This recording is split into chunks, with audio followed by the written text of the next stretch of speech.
Welcome to the Real Estate Espresso Podcast, your morning shot of what's new in the world of real estate investing. I'm your host, Victor Menashe. If you're loving what you're hearing on the Real Estate Espresso Podcast, I'd love it if you went into Apple Podcasts or into Spotify and left a review. It's through the review process that other listeners who haven't heard of the show get to find out about the show, and it really helps grow the listenership. So I'd appreciate it if you took 60 or 90 seconds out of your day to go leave a review. Thank you so much, and thank you for all the lovely comments I receive from you each and every week. Let's spread the love around. Why keep all this goodness to yourself? On today's show, I want to address something that's been on my mind and on the mind of many investors I've spoken with in the past week. We're talking about the frustration of feeling stalled, of deals falling apart, of delays as a result of the current market conditions, and the pandemic-induced delays. I'm hearing from a lot of driven Type A personalities that they feel like they're failing. When you're used to getting things done, to slaying a dragon each and every day, it's unnerving to feel like the market is passed you by. We're seeing all kinds of delays. We've seen professionals like lawyers and accountants take longer than normal to respond.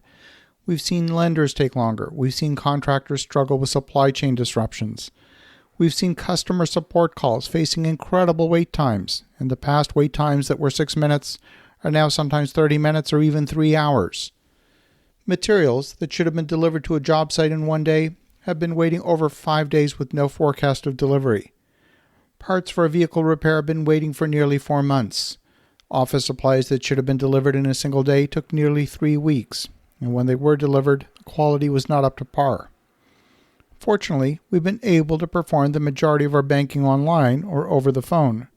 Those rare times when I had to go into the bank, they were only letting in one client at a time into the branch. Wait times of 40 minutes to an hour to complete a deposit. Last year, deals were too expensive. Today, the economy's changed and the deals are still too expensive. It's going to be another bunch of months before prices fall to the point where the valuations make sense. More waiting. Oh, and it's an election year in the U.S. That means some investors want to see the outcome of the election so that they know what the tax rule changes might be post-election, depending on who gets into the White House. More delays.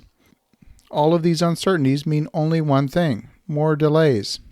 As professionals, we pride ourselves in being able to set expectations. I pride myself in being able to control an outcome.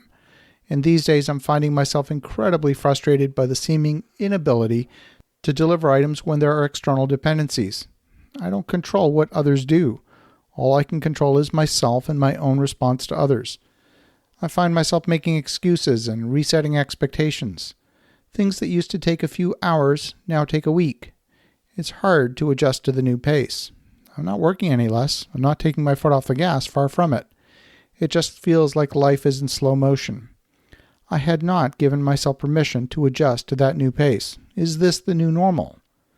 Well, this week I was in a mastermind meeting with other developers. We compared notes on what was happening in the market. We talked about the struggles we're facing.